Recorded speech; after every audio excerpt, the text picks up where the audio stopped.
In Maryland, we have a number of employers who have hired people with disabilities and realized it's a win-win for both the employer and the employee. Each and every day, I go to work to help businesses grow and expand their operations in Maryland. And when they're successful, they put people to work. We all want an environment that is diverse and inclusive. Quite often we talk about gender, ethnicity, but did you know that the greatest population of those seeking employment are people with disabilities? Here at Mobern, we hire hundreds of people a year, but hiring people with disabilities has turned out to be one of the best decisions that we've made. They're valuable employees, they always show up on time, they're very conscientious in what they do, and they've become a very valuable member of the Mobern community. We thought there might be some costs associated with bringing people in with disabilities, but it turned out not to be the case. The hiring process and training process for somebody with a disability is almost identical to what we do with any other person. People with disabilities have actually been a very good investment from a Mobern standpoint, and we look to do a lot more of that in the future. We at Biggs & Featherbell are a hands-on company producing mass volumes every day. And it's immediately obvious who is perfect for what job.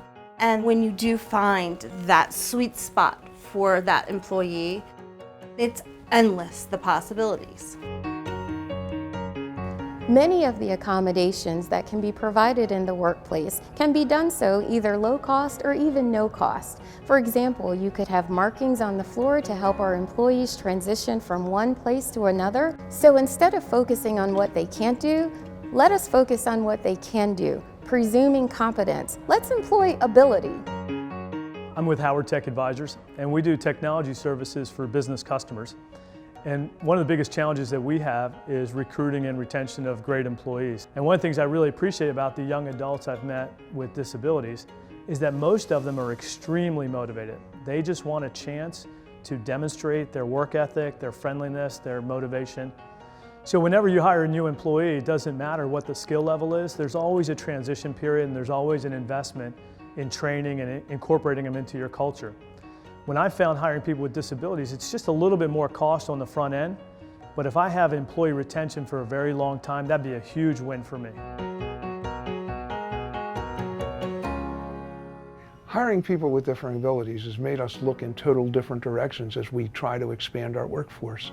We find that they're very reliable, we find that they're very productive, and that all contributes to the bottom line. We've been amazed at the ability of people with differing abilities to concentrate on the task at hand. We found that they pay attention to product quality, they pay attention to safety, they pay attention to what's going on around them. Everything we did to make it safer for the people with differing abilities made it safer for all of us. Big companies spend a lot of money on team building. We're a little company, but what we learned as we worked together to accommodate the men and women with differing abilities made us stronger, tighter, and more effective as a team. As a Latina entrepreneur, I know that our work environment can benefit tremendously from a wealth of diverse candidates and workers. From the Spanish dominant to the young folks to folks with disability, our work environment thrives. Sometimes we all need a little help. And when you hire people with disabilities, you extend a hand up, not a hand out. We change Maryland for the better when we employ ability. Hi, I'm Maryland Governor Larry Hogan, and I encourage all Maryland businesses to value inclusive hiring practices and employ ability.